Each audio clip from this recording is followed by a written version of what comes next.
Good morning. Welcome to Bible class this morning. Good morning. We're going to be continuing our lesson on the Bible stories you never talked about with the kids in Sunday school. There are a few of those. Good morning. This morning we'll be in Genesis chapter 34 with Dinah. Dinah. It's amazing that name was not used for. I don't know how popular that name was, but we had it in our music. I've been working on the railroad, I believe, but other than that, I don't remember Dinah's name being around much till Dinah Shore, but not very many. Let's begin class in prayer this morning. Our Father in heaven, thank you for your word. Help us as we look at some places in your word that we don't know as well. Help us to listen to you and understand why your word has included these accounts. Help us to learn what you'd have us to learn and help us to grow. Lord, help us to influence our society for good. Help us to avoid the influence that they try to have on us to go away from you. It's in your Son's name that we pray. Amen. Well, I have a couple questions for you. As always, I love the Socratic method, although I'm not necessarily very good at it. First of all, how did your family react to that special somebody you brought over that you didn't marry? Did you have that experience? And how did you react to some of those boys or girls brought home that were trotted out as trial prospects, perhaps? Do you have any special stories about that? How did that go? My sister was not too impressed with one of my girlfriends, I do recall. She did not say a word. She was absolutely silent. And in fact, she didn't much say a word to me.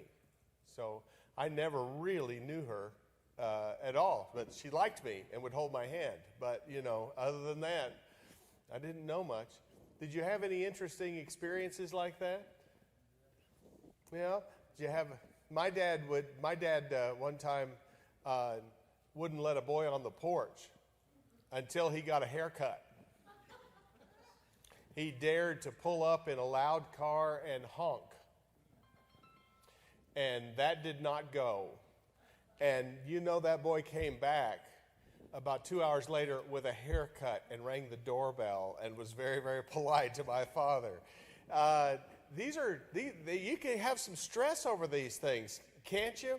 Now, would you have preferred to have brothers or sisters? Did you have just the siblings you wanted? Were you happy with those siblings? I was pretty happy with sisters, but I wanted a brother so bad. It's not much fun to play with these sisters. You had to, have tea parties. They did like to play church and made me do everything. So that was okay. A lot of stuffed animals came to church with you. Yeah. Well, it's interesting, the Third and Dwight Church building in Monahans, Texas at the time, I don't know what it does now, but it had this little courtyard inside with, it seemed like a football field worth, but it's probably about 30 feet worth of grass on all sides, and that was the open air church that we would have every now and then. So we had a good time. I have a few questions. We're going to read the scriptures, and then I have a few questions for you. Then Jacob, chapter 30, we're going to start in chapter 33 because there's something very important here. Jacob came safely to the city of Shechem, which is in the land of Canaan, when he came from Paddan Aram, and he pitched his tent before the city. Boy, I've heard that phrase. Pitched your tent toward. And he bought the parcel of land where he'd pitched his tent from the children of Hamor, Shechem's father, for 100 pieces of money. Then he erected an altar there and called it Elohe Israel. God, the God of Israel. What were Jacob's plans for his future? What indication do you have about that? He's going to stay a while. How do you know he's going to stay a while? He pitched his tent and he bought the land. Would it surprise you to understand, to believe that, to know that Shechem and Sychar are probably the same place? Remember the conversation Jesus had in John chapter 4 with the woman at the well? That was at Sychar. Who gave them the well? Jacob. That was Jacob's well because Jacob bought the property. It belonged to him. He dug that well. He intends to stay, doesn't he? He has a plan. And how does this passage differ from chapter 35, 1 through 4? 35, it says, one's Jacob's plan, one's God's plan. God tells him to go to Bethel. This one, Jacob decided, this is what he's going to do. Jacob decides to give up the nomadic life. He buys the land he's under. By the way, he gets a bargain here. The cave of Machpelah cost 400 shekels of money. Here's 100 pieces of money he's able to buy this for. So he gets a good deal on some land, and he seems to be ready to settle down totally. But this is his plan, not God's plan. It does not say he's disobeying God.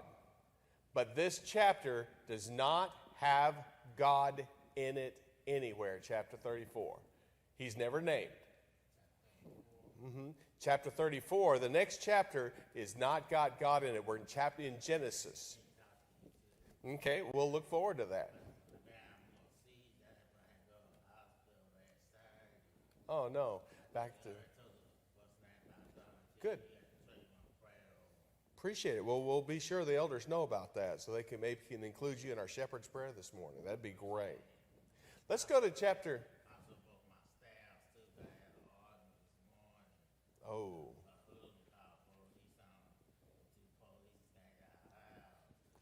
We're going to have to talk a little bit. I'll have to give you a minute where I can actually sit down and we can listen.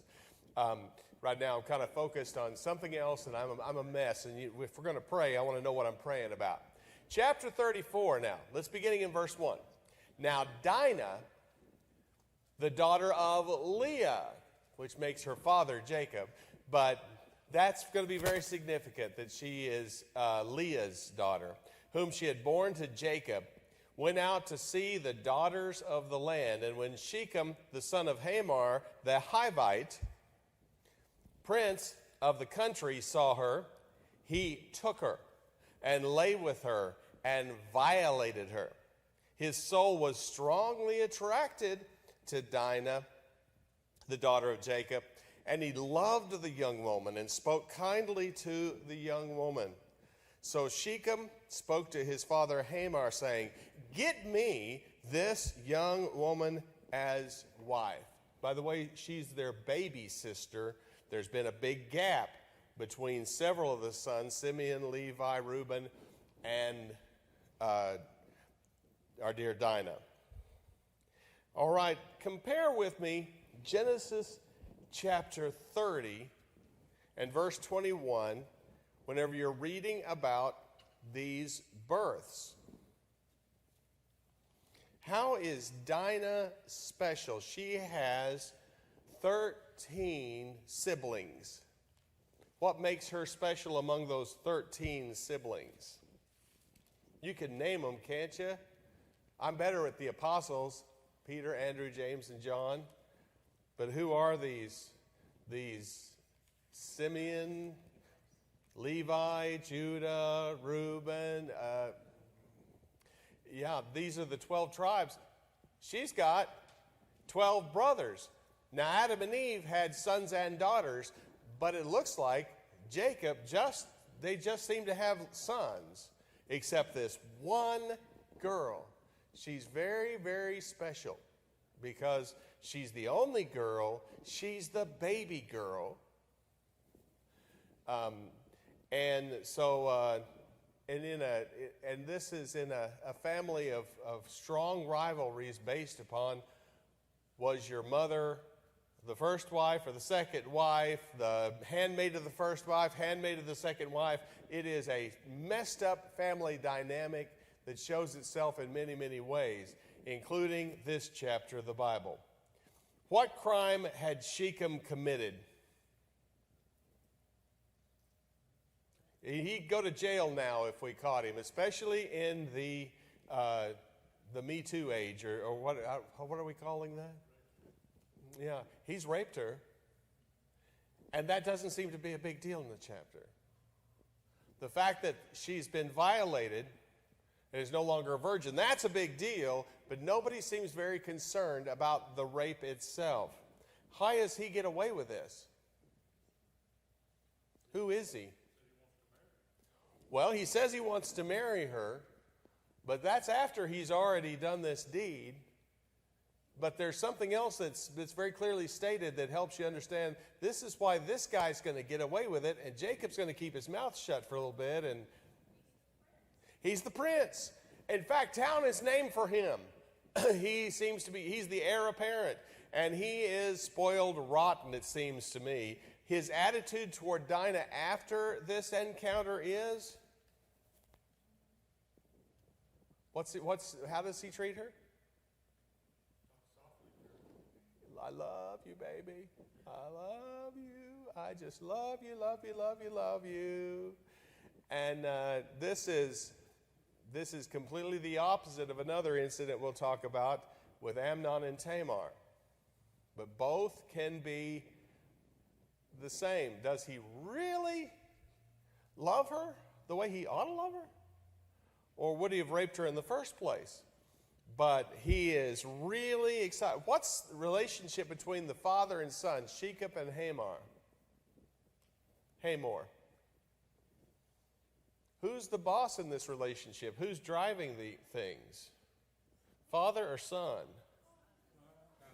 The son goes to the father, and he seems to follow all the things. But as we read this story, I think you're going to find more and more and more. This is a very spoiled boy who gets whatever he wants and is able to talk daddy into it. And daddy's all for whatever his son wants. We seem to have a bulldozer or helicopter parent going on here who's going to clear the way for this boy to get away with rape to start with and to get the girl he wants, even if the family is unwilling. No negotiation took place beforehand. Something terrible and awful has taken place here that is shameful. And they don't care. They're going to do what they're going to do. Let's continue reading. Yes, okay. Let's continue reading chapter 34, verse 5. And Jacob heard that he had defiled Dinah his daughter. Now his sons were with his livestock in the field, so Jacob held his peace until they came. Then Hamor, the father of Shechem, went out to Jacob to speak with him. And the sons of Jacob came in from the field when they heard it, and the men were grieved and very angry, because he'd done a disgraceful thing in Israel by lying with Jacob's daughter, a thing which ought not to have been done. But Hamor spoke with them, saying, the soul of my son Shechem longs for your daughter. Please give her to him as his wife and make marriages with us. Give your daughters to us, take your daughters to yourself, so you'll dwell with us, and the land shall be before you. Dwell and trade in it. Acquire possessions for yourselves in it. Then Shechem asked to her father and her brothers, let me find favor in your eyes. Whatever you say to me, I'll give. Ask me ever so much dowry and gift, and I will give according to what you say to me. But give me the young woman as wife. What's Shechem done according to verse 5?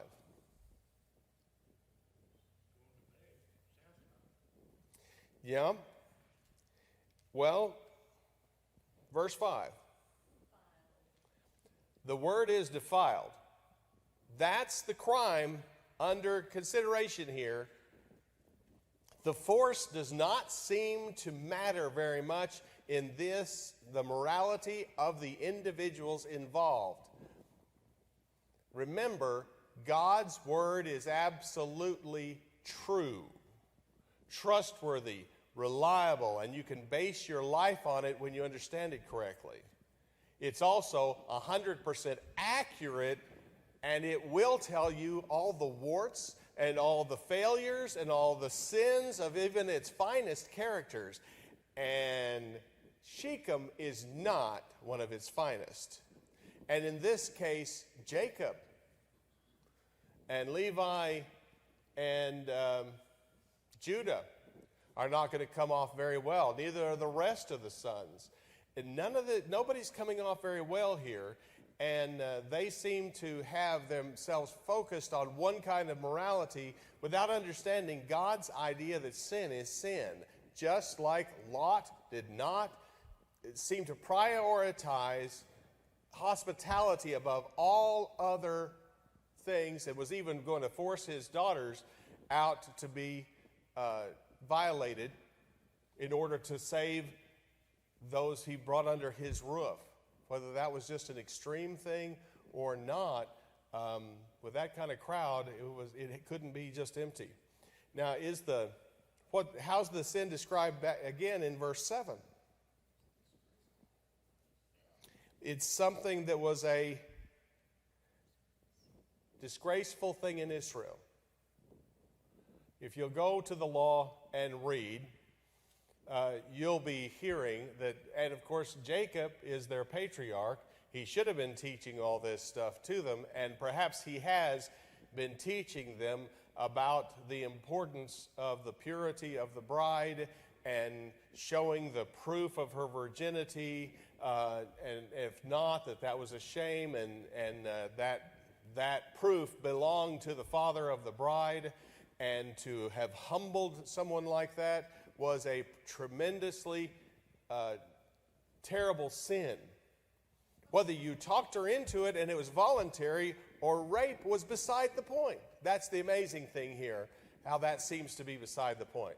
They were basically still supposed to be staying with marrying their own race, were they not? They were certainly, Abraham has already, whether or not that has been delivered by God or not, it is something that has already become a custom with them and important to them. And remember, it is Sarah who does not want. It's Rebecca who can't stand these wives that Esau has married, and of course they go back home to find a wife for Isaac. Jacob runs away home to marry. And now his wives are not exactly prize pickings here, the way they behaved, although they were dealing with things the best they could, and they are faithful in their day. Hamar says, let's do what? Let me have her, and here's my deal with you. What's he promised to do? Let's intermarry both ways. Let's go ahead and start this. Let's go ahead and make you part of our people. We'll intermarry completely. That's what he wants. But his deal is, my son has done this, but they're in love, and therefore it's okay. And by the way, just to make sure it's okay with you, I will. How's he going to make it okay and square this with Jacob and the brothers? He's looking at it as a business transaction. He's going to do what? Give them land, give them money, give them anything they want. And that anything you want is a big part of the story here. About what, and his reasons are what? What does he say? This is the reason we got to do this. Sounds very, very modern. No, I don't think Hamar says let's cover this thing up. He seems to be rather fine with what's gone on. He understands they're upset, but I'll pay you off but you got to do this. You got to let this happen because, oh, he longs for her, this girl. He longs for this girl. Love, true love will follow you. Oh, it's just a love story. And Jacob doesn't see it. The brothers don't see it, especially her full brothers, younger full brothers, not the oldest, really don't see it. Let's continue reading. But the sons of Jacob answered Shechem and Hamor, his father, and spoke deceitfully. You can trust the Bible, it's going to tell you the truth. They're flat lying here. Because he had defiled Dinah, their sister, and they said to him, we cannot do this thing to give our sister to one who's uncircumcised, for that would be a reproach to us. But on this condition we will consent to you, if you become as we are, and if every male of you is circumcised. Then we will give our daughters to you, and we will take your daughters to us, and we'll dwell with you, and we'll become one people. But if you will not heed us, and be circumcised, then we'll take our daughter and be gone. And their words pleased Hamor and Shechem, Hamor's son. So the young man did not delay to do the thing, because he delighted in Jacob's daughter, and he was more honorable than all the household of his father. Best guy you got's a rapist. Now there you go. Isn't that awesome? But he's in love. He's in love. Why did the sons of Jacob lie? Pardon me? They're setting him up. They've got a plan here. The plan will deliver. Will be revealed. But that's not what the text says. Why does the text say they spoke deceitfully? Pardon me? They're lying about the reason they wanted to do that. You're getting to what I'm looking for. What's the text say is their reason for speaking deceitfully? Because they defiled their daughter, their sister. That's the reason. They have every reason in the world to lie. It's okay this time to lie. Revelation 21:8. Liars go to hell. Liars go to hell. Burn. That's not okay. It's not okay. But this is only telling you their reason. Remember, we haven't read the word God. We're not going to read the word God the whole rest of this chapter. The last time we saw God was whenever Jacob has the wrestling match with the angel. Whenever Israel has that wrestling match, the next time we hear God's name is God's going to say, you should have been in Bethel all along. What are you doing here? Go on down to Bethel. And there's going to be some repentance that takes place. What is false in their answer? Other than everything. What false elements can you get from their answer? It's false promise. We will intermarry with you. There's nothing special about us. We'll be glad to become part of you. We're glad to immigrate. No problems. Big fat lie right there. What else?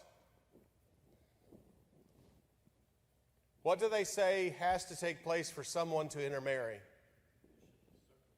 Circumcision. All the males have got to be circumcised. Everybody. Wow. There's been some intermarriage. I'm not sure that took place. I certainly don't recall it ever being one of God's laws. You weren't supposed to do it in the first place, right? And whenever they did intermarry and had come back from the exile, Ezra's going to have them put away their wives, right? So it's not going to go well. They're just not being honest all the way around. They're making false promises. Almost everything in their answer is false. However, everybody knows they're circumcised. That has been noticed. and they're going to use that to their advantage. How is Shechem honorable?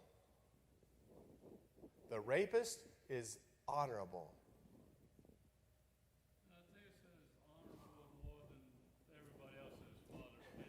He's more honorable than anybody else in his father's house. Even though he's a rapist, he's in love. And he's sincere. And he's ready to do anything. He does sincerely love Dinah. This is a love story. Ruth and Boaz, there's a good biblical love story. Jonathan and Abigail, there's a good biblical love story. This is a love story. It's very, very modern, but it's not something, it's just kind of a shame. But he's more honorable than everybody else in his family. He seems to have good intentions. Now his father and he is not quite as honorable. But I have a feeling that being the most honorable in Hamor's house wasn't that hard. Wasn't that big a deal.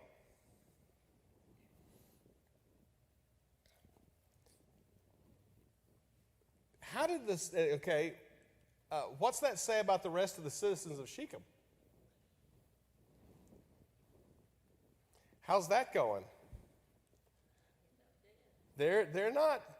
It's a pretty good chance to end up dead when you're hanging around with them. So let's see some of these citizens of Shechem, beginning in verse 20. And Hamor and Shechem, his son, came to the gate of their city and spoke with the men of their city, saying, these men are at peace with us. Therefore, will not their livestock, their property, and every animal of theirs be ours? Only let us consent to them, and they will dwell with us. And all who went out of the gate of the city heeded Hamor and Shechem his son. Every male was circumcised, all who went out of the gate of his city.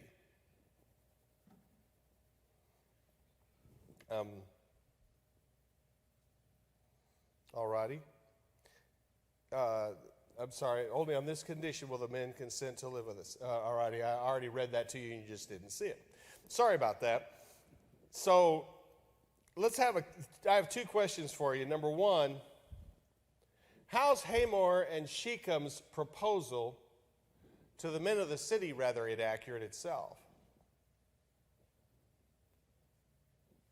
They're making a promise. What promise are they making? We're going to get all their stuff. They've bought this property. Look at all this livestock they've got out there. Nothing's mentioned about a well, but surely it's been dug by this point. And look at all these great things they have. We're going to get it all. Now, this may simply be a national argument saying, whenever we incorporate this huge band of travelers, 13 sons, all their servants, two guys are not going to be able to kill everybody in town here all by themselves. You got to think about each of these sons have got their servants. They've got their individuals working with them. Slavery was definitely not out of the question. So they've got plenty of folks besides just these, 2 wives, 2 handmaidens, a father, and 13 sons and a daughter. If you want to do the math on that one, don't worry about it. There's a lot more. There's a bunch of other servants, a bunch of other individuals. What motivates the men of the city to be circumcised? God wants us to be circumcised. We want to worship Jehovah God. Nope. It's all about the money, money, money. We're going to be a much more powerful city. We'll have all these flocks. Look at all of the goat milk we'll get and all of the fur, the sheep shearing. And look how much richer we will be as a city because we're going to give them to our daughters. And then, hey, that'll be ours. It will essentially be ours. Is there any chance? I don't know. Is this honest or not? This may just be a political argument saying, this is very expedient for us as a city-state. We will be much more powerful with their wealth. Now it came to pass on the third day, when they were in pain, that two sons of the sons of Jacob, Simeon and Levi, Dinah's brothers, read full brothers. They're both the mother and father. They're full brothers and sisters. They're Leah's children. Each took his sword and came boldly upon the city and killed all the males. They killed Hamor and Shechem his son with the edge of the sword, and took Dinah from Shechem's house, and went out. The sons of Jacob came upon the slain and plundered the city, because their sister had been defiled. They took their sheep, their oxen, and their donkeys, what was in the city and what was in the field, all their wealth, all their little ones and their wives they took captive, and they plundered even all that was in the house. Now make a little comparison here between chapter 9, verses 32 through 35. Leah's conceived Reuben, the oldest, not involved. She conceives again, verse 34. He's given me this son. She calls him Simeon, because I'm unloved, but I've conceived. And then she has, my husband's now going to be attached to me, so she names him attached, Levi. And then we come down to chapter 30, way down to verses 20 and 21, after Rachel has had Bilhah have her children. Leah makes a deal with her. Evidently, Jacob's sexual favors can be bought and sold for mandrakes. And so he goes into her, and then she has Issachar, and then Zebulun is the sixth son, and last of all, Leah has Dinah. So there's been a big gap in there, and now she's the baby sister. She'll be the last, it looks like, until we have Jacob and Benjamin from Rebekah, and Rebekah will die giving birth to the son of my right hand instead of the son of my sorrow. Why are they called brothers? Well, because they're full brothers. What's with Reuben? Why not Reuben? They're all full brothers. How about Issachar and Zeb? Well, what's wrong with these guys? Well, these guys are old enough, rich enough, and impulsive enough, and perhaps foolish enough, that their wise older brother maybe is not involved. I don't know why, but it's very clearly stated these two. And by the way, Levi's going to be cursed with no land because of this incident whenever the blessings are given out. Why the third day? That's whenever they're in the greatest pain. Well, these guys know circumcision. They've had all of their servants circumcised, as well as all their brothers.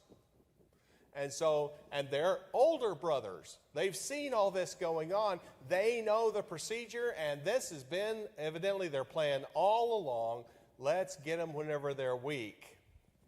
Where's Dinah when they find her? She's where? In the palace, right? And how's it said? They invited her to come along, and she willingly was excited to leave this situation. They took her. They had to bring her out by force. So evidently, he did a good job of talking to her in a loving manner and talking her into this idea. When does the rest of the family get involved, and why then? All the brothers get in on this, right? When are they going to show up? When the work is done, when the danger is past, when all the men are dead, let's all get the stuff. Okay, hey, it's all there for the taking, and everybody now is involved. Yes, we must avenge Dinah. And we've got to get in there when there's money to be made. Jacob said to Simeon and Levi, You have troubled me by making me obnoxious among the inhabitants of the land, among the Canaanites and the Perizzites. What about the Hivites? I thought they were Hivites. And since I am few in number, they will gather themselves together against me and destroy me and kill me. I shall be destroyed, my household and I. But they said, should he treat our sister like a harlot? What's Jacob's complaint against Simeon and Levi? Their father says, they're going to come and get me. You've made me odious. Well, their response is going to be interesting. What's he afraid of? You've made me odious. You've made me someone they're going to hate. They've made him look evil. And the real fear is we are vastly outnumbered, and what's going to happen? Revenge. They're going to kill us all. We're all going to die. He's afraid that now Canaanites and Hivites, according to the previously in Genesis when we got the generations of Ham, Shem, and Japheth, Canaanites and Hivites are evidently the Hivites are sons of Canaan, and so the Hivites are a subsection of the Canaanites, a specific group of them.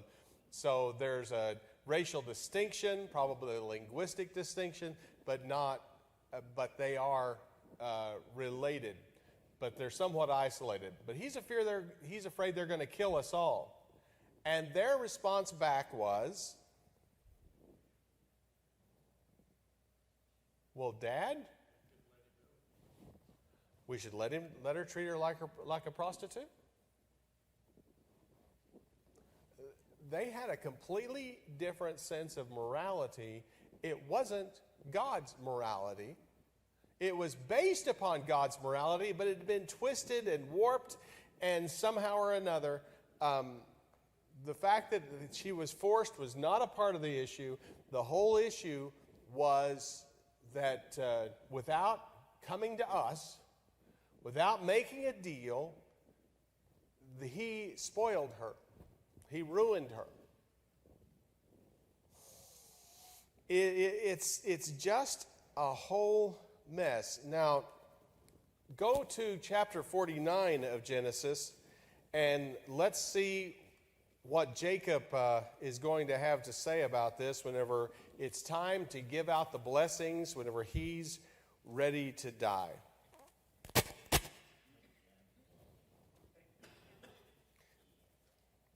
Simeon and Levi are brothers. Reuben, the firstborn's gotten his blessing, verse 3 and 4. But he's going to do something else that's going to get him in trouble. Reuben and Simeon, instruments of cruelty, are in their dwelling place. Let not my soul enter their council. Let not my honor be united to their assembly. For in anger they slew a man, and their self-will they hamstrung an ox. Cursed be their anger, for it is fierce, and their wrath, for it is cruel. I will divide them in Jacob and scatter them in Israel. So Levite, the priestly tribe, is not going to have any land. They're going to have to live in the cities. And Simeon never conquers their land. They end up just being a part of Judah out there without land. So they're so eager to get spoiled, they don't get any possession in the land. How about chapter 35? What's behind what has changed with Jacob besides his address where he lives? God said to Jacob, arise, go to Bethel and dwell there. Make an altar there to God who appeared to you when you fled from the face of Esau your brother. And Jacob said to his household and all who are with him, put away the foreign gods that are among you. Purify yourselves and change your garments. Then let us arise and go up to Bethel, and we'll make an altar there to God, who answered me in the day of my distress, who's been with me in the way which I have gone. And they gave Jacob all the foreign gods which were in their hands, and the earrings which were in their ears. And Jacob hid them under the terebinth tree, which was by Shechem. And they journeyed, and the terror of the Lord of God was upon the cities that were all around them, and they did not pursue the sons of Jacob. I've got a little note on verse 4 about the idols there. Does anybody have a different word for idol in your translation? Foreign gods, idols. These are the teraphim. You've seen them before.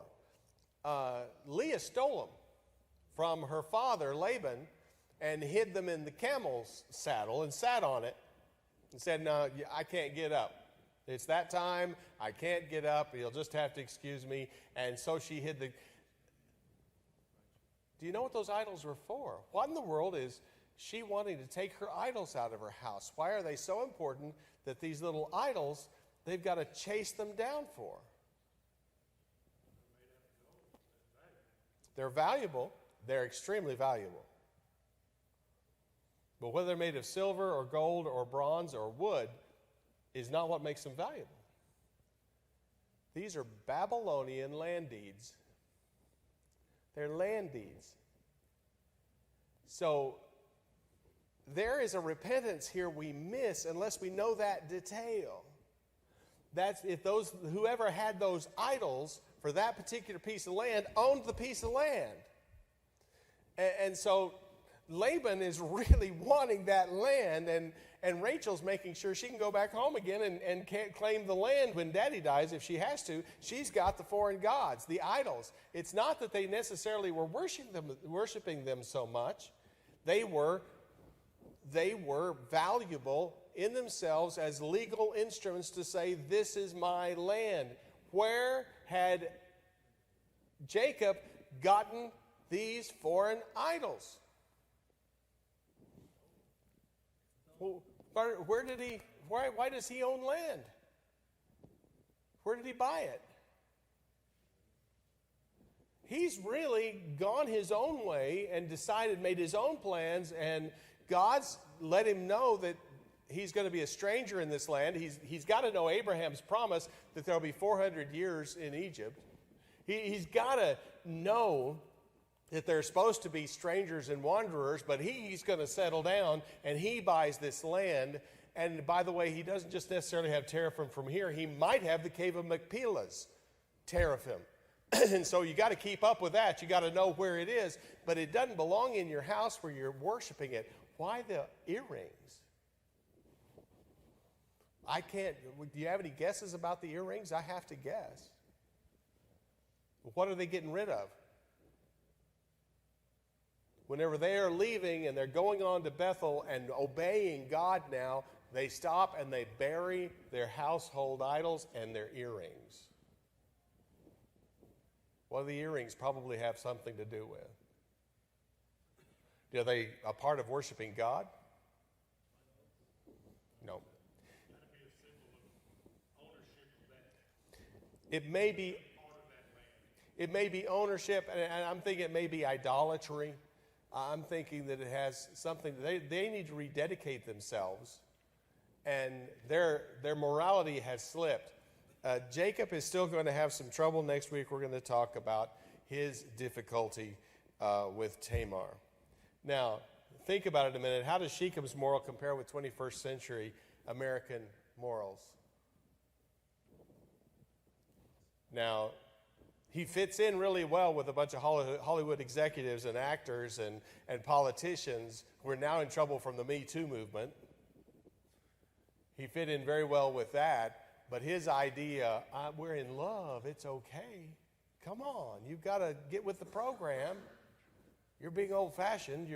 I'll give you whatever you want. How's greed and politics and revenge drive this account? Everybody wants everybody else's stuff. the Simeon and Joseph and Joseph and he may not be around yet, but we got a lot of boys here who are getting a lot of stuff, and the whole motivation for letting it happen is money. Their motivation for doing this is really revenge more than the honor of their sister, I think. There is no mention of God in this chapter. The whole book of Genesis is filled with the name of God and with references to God. It's all about God, except this chapter. There's another. But this is one of the only chapters in the book of Genesis that does not mention the name of God once. Nobody seems to be thinking about him. They're not discussing God because the whole chapter is filled with killing and stealing and carrying on that God don't do. It's a twisted morality throughout, isn't it? It's twisted. The whole chapter is filled with robbing and stealing and raping and then romance of our own choosing according to any morality we choose. It is definitely not God's plans. And it all starts because Jacob and his family decide we're going to do things our way. I'm going to settle down, and I'm not going to ask God where to go. I'm going to go my place and do my thing, and then God lets him know. Maybe it'd be best if we just let God have his way at first. Have thine own way, Lord, have thine own way. Thou art the potter, I am the clay. Mold me and make me after thy will, while I am waiting, yielded and still. Let's not let the society mold us. Let's follow God. Thank you so much for your attention this morning.